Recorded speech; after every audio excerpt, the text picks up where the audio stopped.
On essaie de contrer avec Bravo, c'est une bonne balle que Dimeco a superbement interceptée. Relance, Boli, Pelé. Durand, oh là là, c'est un récital. Bonsoir à tous les amis, j'espère que vous allez bien. On va se faire le débrief de OM Lorient, 10e journée de Ligue 1 Uber Eats. Tout d'abord, félicitations, bel hommage rendu par les supporters marseillais des deux virages et toutes les tribunes du Vélodrome pour le boss. Et bel hommage aussi rendu par la violoniste sur le thème, sur l'air de We Are the Champions.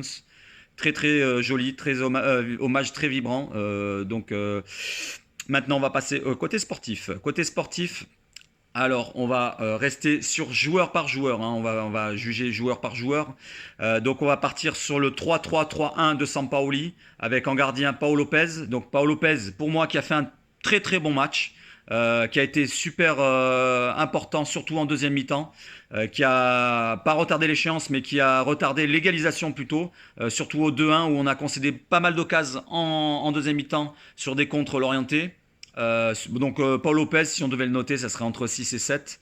Pas plus parce que il prend un but et puis finalement les arrêts qu'il fait, c'est des arrêts plutôt simples. Sauf sur le double arrêt qu'il fait où il se relève vite et il replonge, mais il y avait hors-jeu. Donc Pau Lopez quand même d'un très bon match.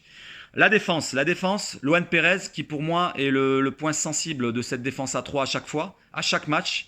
Si vous regardez bien, pratiquement les 3/4 des buts qu'on prend, ça vient de son côté.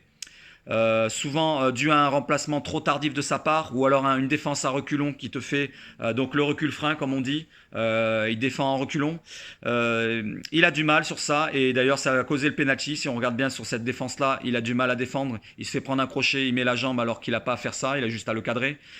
Les deux autres joueurs défensifs, donc Kaletakar qui remplaçait Alvaro ou Balerdi, qui a été franchement super, moi je trouvais il m'a rassuré, il était plutôt rassurant, tout comme Saliba. Si je devais leur mettre une note aux deux, ça serait du 6,5-7. Et pour un Luan Pérez, mis à part son erreur, je dirais 6, 5,5-6. Je ne vais pas descendre plus bas qu'un 5 ce soir, même peut-être un 4, on va voir pour les joueurs offensifs. Les joueurs de devant, donc on avait Rongier qui a été très fort dans tous les domaines, alors que ça soit devant la défense ou en arrière latéral droit ou même en piston droit, voire jouer plus haut. Donc un Rongier qui a récupéré pas mal de ballons, qui est précieux dans le jeu, précis dans ses passes, techniquement au-dessus de la moyenne. Moi je lui mettrais un bon 7 à Rongier. Camara qui est fautif sur le but, sur le penalty. Il s'est rattrapé par la suite vu qu'il a égalisé et il récupérait aussi pas mal de ballons au milieu de terrain. Même si en deuxième mi-temps, il a été un peu cuit physiquement, je lui donnerai un petit 6,5. Ensuite, Guendouzi, qui a été pour moi un des top 3 du match. Je vais lui mettre un 8. Voilà, double buteur. Jusqu'à ce qu'on lui refuse peut-être le deuxième but, je ne sais pas. Double buteur pour Guendouzi, donc un bon 8. Précieux dans le jeu, taille patron au milieu, qui vient prendre les conseils de Sampaoli sur le banc. On le voit discuter avec Sampaoli ou Bardonado qui prend les conseils et qui prend les consignes pour les autres joueurs. C'est taille patron pour Guendouzi. C'est peut-être lui le futur capitaine. On verra ça par la suite. Ensuite, devant eux, donc on avait Payet dans l'axe, à gauche Conrad, à droite Lirola.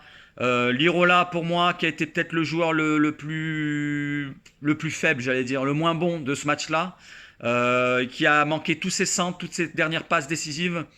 Il n'a pas été percutant plus que ça sur le côté droit.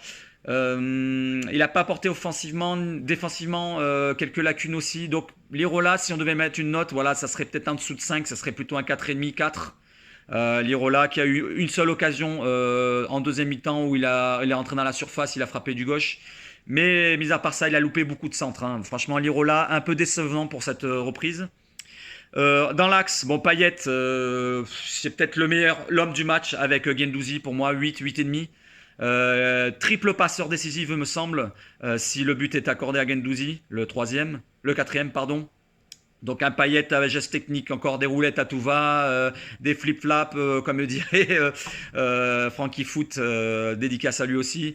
Dédicace d'ailleurs à Sud 84 et à Sir Arthur avec qui j'ai passé tout le match au téléphone. Merci à vous de me faire passer un bon match comme ça. Et puis Payet important dans le jeu, donc on l'a vu aussi dans la passe décisive qu'il a faite pour Milik. Côté gauche, Côté gauche, je vais revenir sur Conrad aussi. C'est peut-être le pendant à Lirola finalement. C'est les deux joueurs qui ont le plus déçu avec Luan Pérez. Qui a fait un bon début de match en combinant souvent avec Payet, Conrad, mais qui s'est éteint par la suite et il n'a pas réussi à faire trop de différence sur son côté. Décevant comme depuis quelques matchs. Voilà, donc Conrad, on verra par la suite s'il arrive à se reprendre.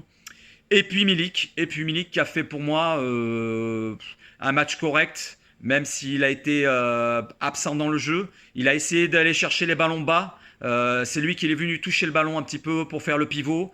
Je trouve que tous les appels qu'il a fait ont été percutants. D'ailleurs, sur l'appel qu'il fait sur son but, c'est vraiment bien joué de sa part. Il arrive à se décaler du joueur, le défenseur central. On le voit qui fait un petit espace avec le défenseur central. Et puis, il apprend directement du pied droit. Voilà, il a beau être gaucher, c'est pas comme un attaquant lambda. Un attaquant lambda comme par exemple un Germain, il serait remis sur son pied gauche s'il était gaucher, mais là c'est sur le côté droit. Donc il a pris du pied droit son mauvais pied et il le marque. Voilà, une occasion pour Milik, une occasion franche, un but. Voilà, donc si on doit mettre une note à Milik, ça serait un 6,5. Et puis sinon, pour les supporters, il faudrait peut-être vous calmer aussi sur ça, sur les petites boulettes de papier. Voilà, donc il faudra se calmer sur le match de OM Paris qui va arriver. Et puis d'ailleurs, on va en parler un petit peu. Moi, sur le match en lui-même, donc première mi-temps qui a été plutôt équilibré en termes d'occasion, si on regarde bien en termes d'occasion. Sinon, on avait la possession, mais on prenait des petits contres de la part de l'Orienté et du jeune Stéphane Diarra. Franchement intéressant ce jeune joueur qui a remplacé Mofi au dernier moment. Deuxième mi-temps, mis à part donc les arrêts de Lopez, on n'a pas été mis en danger plus que ça. Même si on sent quand même qu'il y a peut-être un côté pas assez rassurant quand même de notre équipe. On menait 2-1 et on était plus proche du 2-2 à un moment, jusqu'à quand donc le 3-1 arrive avec Milik. Je ne sais pas ce que ça pourrait donner contre Paris. Alors dites-moi en commentaire ce que ça va donner contre Paris. Moi je suis pas sceptique, mais je suis pas optimiste non plus. Donc je vais rester entre deux. On va quand même partir la fleur au fusil, pas la fleur au fusil, mais on va essayer de l'emporter ce match-là. Donc contre Paris dimanche. Déjà il y aura le match contre la Lazio. Alors celui-là il va être difficile aussi. Alors espérons au moins accrocher un nul. Moi je ne vois pas trop gagner là-bas, mais on va rester optimiste et pourquoi pas une victoire, une surprise du côté de la Lazio. Dites-moi en commentaire ce que vous voyez pour le match de jeudi.